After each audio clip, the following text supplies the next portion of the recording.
Hello, beautiful people. How are you? I am Giselle Behrens, and this is Photo TV NYC. And we are in our live Lightroom tutorials every day at 12 p.m. and at 3 p.m. Today we'll be traveling to Brazil, and we're going to Rio de Janeiro. Have you ever taken a photo from a plane, and when you open it up in your computer or in your phone, it looks completely gray? Well, we're going to fix that problem today. You can either download our photo and use our original file, which was taken from a plane in Rio de Janeiro, and the link is down on the below description, or you can use your own. So follow along with us. Also, remember to subscribe to the channel so you never miss one of our live shows. Like the video! You know you love it. You know you want to make all of your photos pop out and for everybody that sees this to say, whoa. So without further ado, let's get this started. So this is the image that we're going to be working on. When you usually take a photo from a plane, or if the day is very hazy or very foggy, if you're taking urban photography, street photography, or photography to buildings, this might be the case when you open up your photo and you had envisioned this amazing photo with each and every one of the tiny houses popping out of the photo, and when you open and look at it, it's completely bland, it's completely gray, there's so much haze that it just looks like one big blah. Well, this happened to me, and thank God for Lightroom, because now we can edit it quickly. Usually this photo takes me around 2 to 3 minutes to edit it, but we're going to take our time and go. So I usually start in my develop module, so I can press my D key, and the D key is this one right there on your screen, and that's going to take you directly to your develop module. In your develop module, you're going to have all of these tabs. Now this tutorial is for photographers that are already familiar or know a little bit about Lightroom, so you guys can follow along and see some tips and tricks. If you're not very familiar with Lightroom, I do have some courses coming up made from scratch and from the very beginning of what is Lightroom, why does it make us happier as photographers, and how does it organize our lives. That is coming up soon. For now, I'm going to try to go step by step so everybody can follow, and if you're not familiar with Lightroom, you can still watch along, and I invite you to try it out. They have a 30-day trial. I have no advertisements for them whatsoever. This is just me as a photographer explaining that Lightroom is one of the best photography products out there to help you manage and organize all of your photos. So I'm going to go here to my basic tab, and I'm going to open it up, and I usually like to start with my general adjustments. So by my general adjustments, I mean that we're not going to do any masks or any selective adjustments at the beginning. So we're going to leave all that fun stuff towards the end. For now, we're just going to start and take a look at this photo, analyze it as a photographer as you visualized it when you took it, and think to yourself, what is it that I want to say with this photo? What was my intention when I took it? For example, when I took it and we were on a plane going back home, and we were right on top of Rio de Janeiro, and I looked down, and of course I always have my handy camera in my purse as a good photographer that we all are, and I took a photo, and if I don't have my camera, I take my cell phone out, which is an awesome tool as well, and I took as many photos as I could to capture the moment, and I really liked this image, but it came out very hazy and very gray like we were talking before. So my intention as a photographer is to show you what I was seeing at that moment, and we can make it a little bit more dramatic as well, so it has that wow factor that we're all looking for. So I'm going to augment my exposure just to see what type of information we have here, and I'm going to augment my contrast. If you take a look as well at the histogram, The histogram is going to tell you information of all the type of tones that you have on your photo. For example, right now you can see that there's many tones. Almost all of the tones are here on the midtones. So the midtone section is right here. Over here on the far right you have your highlights, and on your far left you have your shadows. So we don't have any shadows right now, and what we want to do is push this information towards the shadows and push this information towards the highlights so we can have a more balanced out histogram. There's another course coming out just for tips and tricks of histograms, but that's just to give you an overview of why we have this little chart here and why it continues to change when we augment it or when we lower our exposure. So I'm going to double click on the word exposure, and that's going to reset my slider down to 0. So gradually I'm going to augment the exposure and add light, and I think that around there I'm satisfied, and this is 0.5 points. I'm going to augment my contrast as I was doing, and you can see as you augment your contrast, you can actually see how your histogram starts coming more to the left and to the right. Now this is a very low, the original photo had very low contrast, and it happens because there might be some pollution in the air, contamination, maybe it was a cloud or fog, but because whatever element was there, it came out very gray, and this is our original photo. So if we go back to original photo, we can see how gray and bland it was. So just by adding contrast and augmenting the saturation, we're already a step further into improving our photo. Now we're going to do a lot of subtle adjustments to the photo, unless you want an over manipulated look, which is totally fine. For this, we're going to do subtle adjustments that start adding one on top of the other. And that subtle adjustments that are going to be stacking one on top of another are going to give us the wow effect that we're going to be looking for. So because it has so little contrast, the original photo, I'm just going to leave it at 52, which is pretty high for contrast. Then our first tip of the day is to use dehaze, clarity, and texture. And this is in our same basic tab over here under the presence. So I usually like to work my way from the bottom to the top because as I said on my previous tutorials, dehaze is the most sensitive of all three of the sliders. If you push dehaze, it's going to give you some really rich blacks, and it's going to give you some contrast on the midtones. So now your photo starts becoming even more alive. So I'm just going to reset dehaze by double clicking on the word dehaze to see the effect that it took when I slid all the way to the, well, not all the way, actually like halfway, the slider to the right.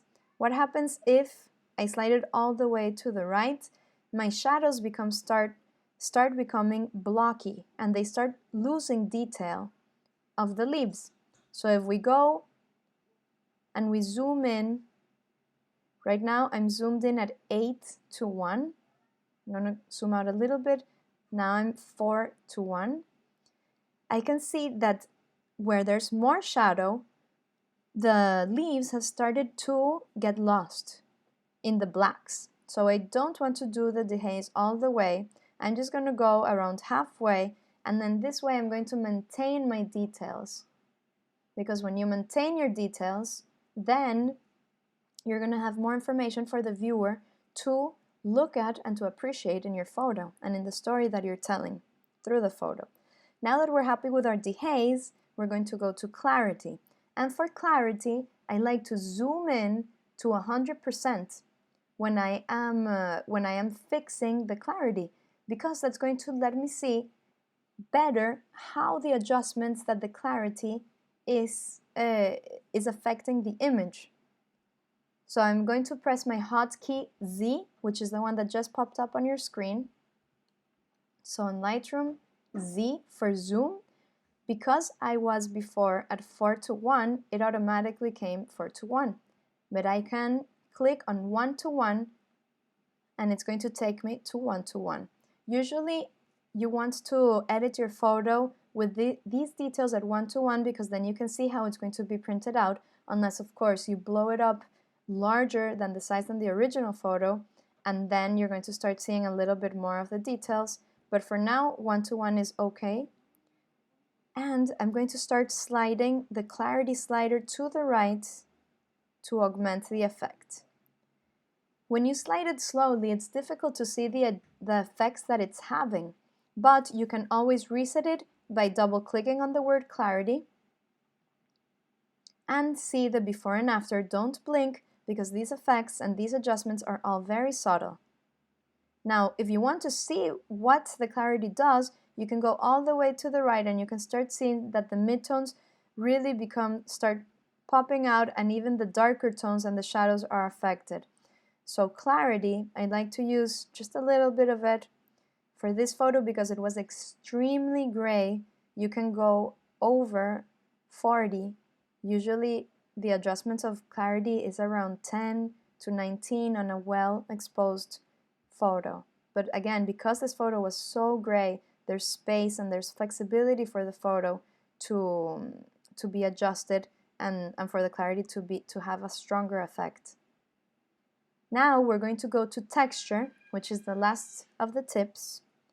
And texture is going to be very subtle.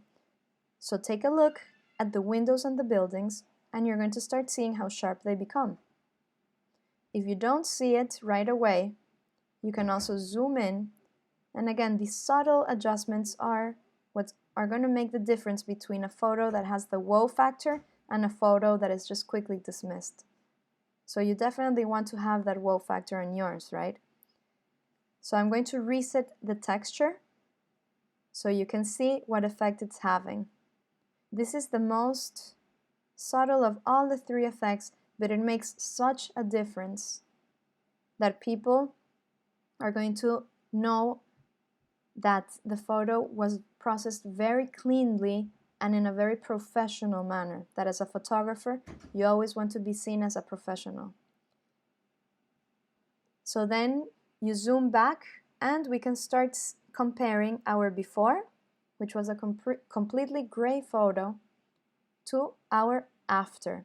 Now in our after, I really love how all of the trees start becoming this deeper color, this deeper green, and they start giving depth to the photo. So the buildings really start to pop out. I'm just going to toggle that one more time so you guys can see. A quick way as well to do the before and after is with the backslash button, and you can see it right there on your screen. That's the backslash button. You can see the before and after, and it's always great to start looking at the before and after so you don't get lost on where you began. So now that we're satisfied with our basic adjustments in our general adjustments, we're going to go down because we still are doing overall adjustments to the photos, and we're going to go to our tab which is called Detail. So Detail is going to give you the noise. Now the noise you do want to always fix at 1:1 because or else you won't be able to see the difference of what's going on with the grain. So you can see, especially on the places where it's not as busy like the streets, how much grain this image has. And it really does have some grain. So I'm going to augment it, and just by augmenting it to 24, you can see, you can also toggle this button to see the before and after. You can turn it off. That just turns off the effect of all of the detail. And you can turn it back on. And again, subtle adjustments are what's going to give you the wow factor in your photo. So I'm going to zoom out, and I'm happy with this noise reduction. And now we're going to do lens correction. Right, this tab over here of lens correction. You're going to enable your profile corrections and remove your chromatic aberration. That's going to make your photo look clean. If there are any errors in the pixels that give that chromatic aberration, that is that little like ghosting haze around the photo that looks either green or magenta, this is going to remove it. So now that we're completed with our general adjustments, now the fun really begins with the selective adjustments. Now the selective adjustments, there are two ways to go about them. The first one is with colors, and this is the one that we're going to do first. Okay? So in the colors, you're going to go to your HSL tab, which is Hue, Saturation, and Luminescence. And here you have the hue, here you have the saturation, and here you have your luminescence. So, I don't know if I'm pronouncing correctly luminescence, but I will investigate further. This is how I usually say it. And we're going to go to hue, and what I want to try to do is make the trees a little bit greener, because I see them a little bit too black, too dark. So, I don't know exactly which color is affecting this, because it has a combination of green, blue, and yellow. So I'm going to grab this little tool, which looks like a little circle and an arrow to the top and to the bottom, and drag it into my image. And then when you're in your image, just drag that color and just pull it to one side. So if I pull it up, you can see over here how the aqua and the blue were the ones that were affected, and the green stayed in 0. So I thought that there was some green and some yellow there, but in fact there was only aqua and blue. Now the aqua and blue, they went a little bit too magenta. So I'm going to grab this little tool again, I'm going to turn it on, which it was already on, and I'm going to drag it down and just see what happens if I drag it down. So when I drag it down, it goes, my aqua and my blue lighten up a little bit, and you can also see that it goes greener. Now if I zoom back, I have to analyze the photo and say, well, does it look where I want it to be, or is it too green? I think it's just too green. So I'm going to zoom in again and just look for a midpoint where it adds green, but just not too much green. So if we turn off and on our little tab over here in the sliders, we're going to see the before and the after. So you can see that the before is much bluer, much cooler green, and when you turn it on, it becomes a little bit warmer. That's exactly what I was trying to do.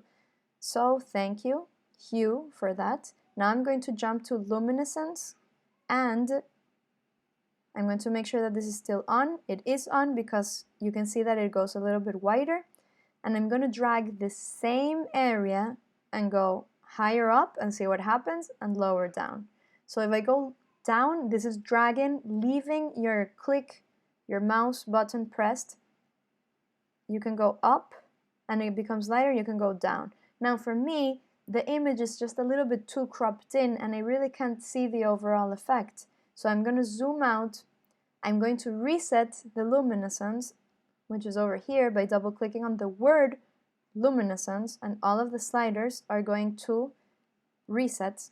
And I'm going to grab my little slider tool, look for the same area where I was before, okay? Or you can grab any tree really that you would like. This is the one that I want in particular. So I augment it and see the before and after. So if I toggle this button of before and after, it's difficult to start seeing the effect while you do it. So you want to toggle on and off, and you can see that this is the before, this is the after. Now I like how the trees are opening up, but I feel that the overall is a little bit too cool for me right now, because we did affect the blue colors that were there when we were sliding. If we take a look at the colors that were affected or were adjusted, we have aqua and blue. All the other colors stayed in 0, and you can see the values over here as well. If you go to hue, the same thing is going on. So all of the values except for aqua and blue stayed in 0, and aqua and blue were affected. So now the overall image looks a little bit too blue, and actually I do want it to be a little bit warmer. So I'm going to go back to my basic tab and look for the white balance. Over here you can find the white balance. And this is the slider for cool and warm. So I'm going to go and add some warmth to it, and that just adds yellow which compensates for too much blue. So if you add yellow, there's less blue. If you add blue, there's less yellow. And I think that I am satisfied over here. Now this image looks a little bit warmer. If you want your whites to be pure and to actually be as white as possible, because right now if you zoom in, you can see that the white is a little bit yellow, you have this tool, which is the eyedropper tool, and you can find in your photo a neutral, either a neutral gray or a neutral white that has some tone to it, that has a little bit of gray to it, and you can just select that and say, like, look, this is the whitest point in my image. So if you just take a look at the photo right now and take a look at the whites and don't blink, I'm going to undo it. There we go. Now it's more yellow. If I redo it, it's bluer and it's cooler, because you're saying to the photo and to the program that this area is your neutral for the whites. And this eyedropper tool is resetting all of the whites based on this, on making this as neutral as possible. Okay? So by neutral, I mean, take a look at my histogram over here, look at the numbers that come up over here, and you're going to see that they're all the same when I hit my gray. And that means that red, green, and blue are the same values, and that gives you a neutral gray. But I don't want a neutral gray. I want it to be a little bit warmer.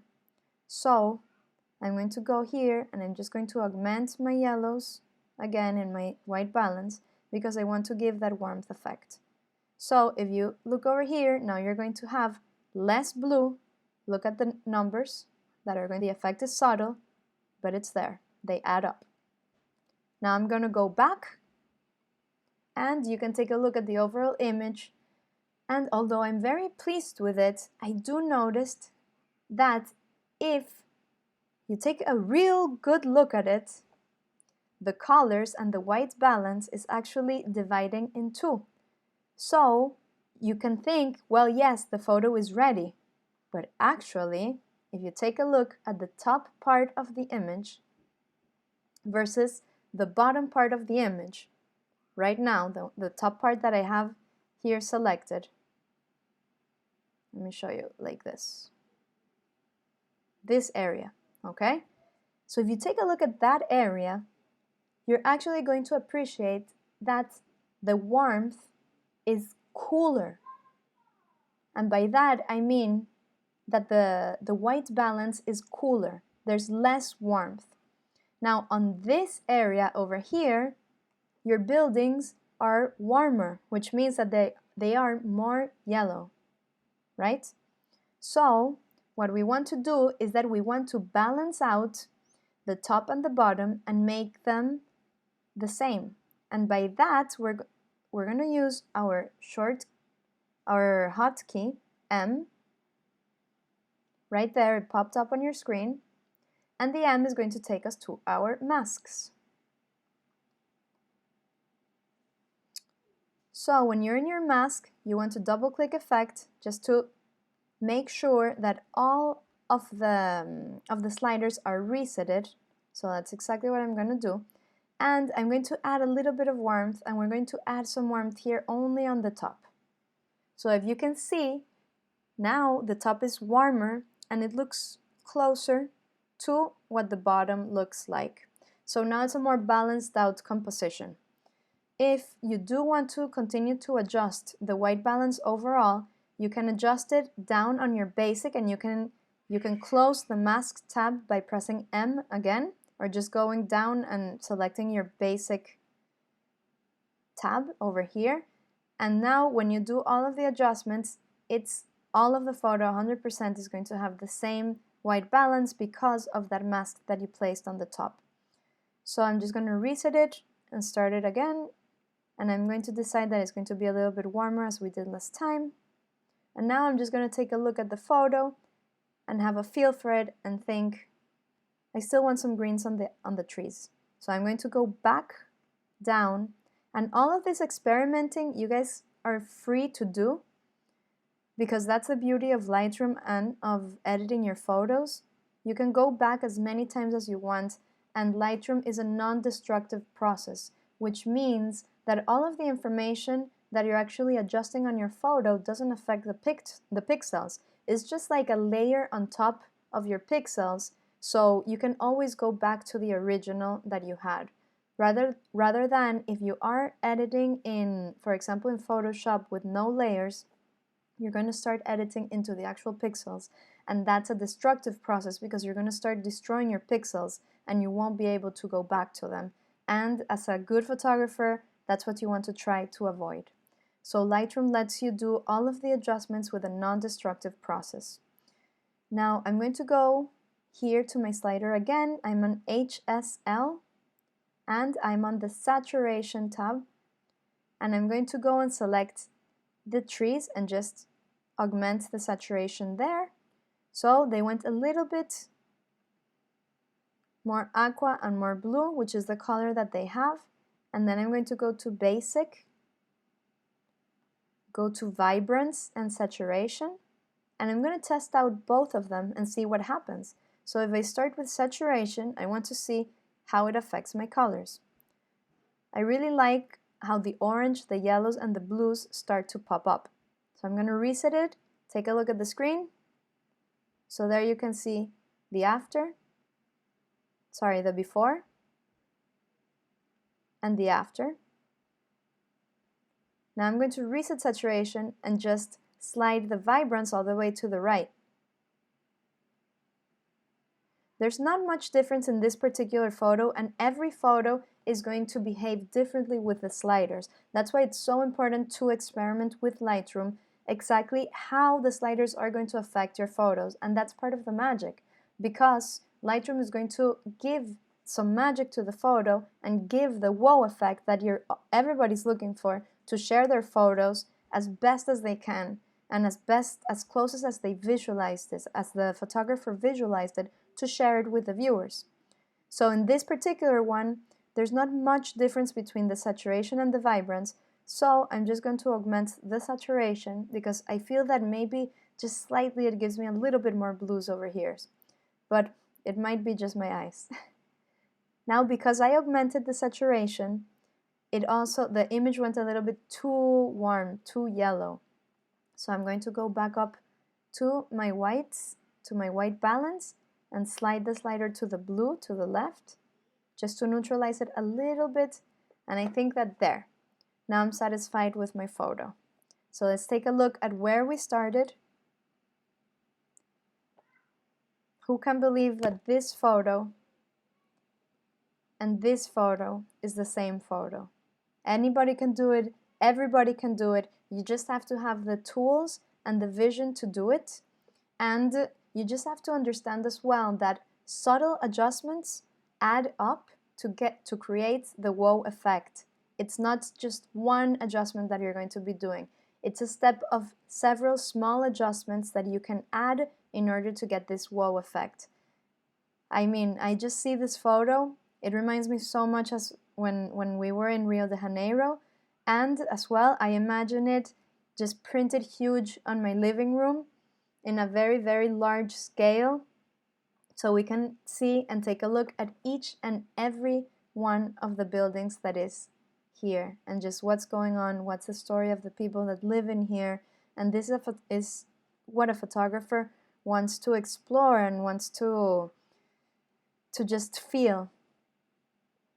And being a photographer, as well as being a viewer, is about feeling what you see and the story that the photo you have in front tells you. So if you guys have any comments or any questions, you're welcome to leave them down in the description. Here we can see a little bit of the before and after. And just appreciate all of the work that was put into it. Again, you can edit this photo in 2 to 3 minutes with practice. And this took a little longer because we were going step by step. If you are new to Lightroom, there is going to be a different course that I mentioned that we're going to be doing. Please do remember to subscribe to our channel so you can always check out the live shows, which are at 12 p.m. and at 3 p.m. And if you do have a cool photo that you want to send in so we can edit it for you live, here is the email: myphototv nyc@gmail.com. And we'll take a look at it. We already have a few photographers that are going to be featured next week. So be sure to subscribe and catch that tutorial because it's going to be pretty awesome. Okay, everybody, have a good one, stay safe, and viva photography! Bye!